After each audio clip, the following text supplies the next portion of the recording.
नमस्कार बंधुगण आसतु आज आम जाना ओडिशार एक अद्भुत पौराणिक रहस्य नवगुंजर विषय रे। ये जो नवगुंजर रही शब्दर अर्थ है 9टी भिन्न जीवों रूपर समन्वय।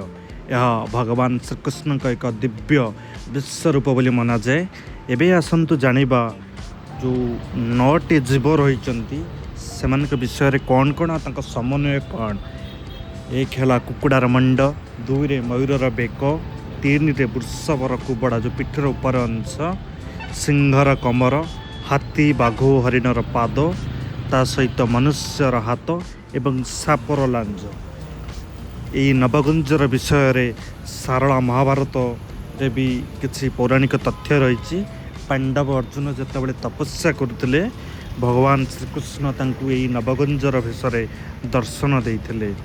ता सहित श्री जगन्नाथ मंदिर उत्तर पार्श्व भी नवगुंजर अर्जुन मूर्ति खोदित अच्छी एवं ता सहित नीलचक्र रे मध्य नवगुंजर आकृति देखा मिले। और तथ्यटी आपन को केमिति लागिला कमेंट माध्यम रे जणाइबे। ता सहित जति भल लगी लाइक कमेंट सब्सक्राइब शेयर करिया को भूलिबे नहीं। रहिली जय श्री जगन्नाथ।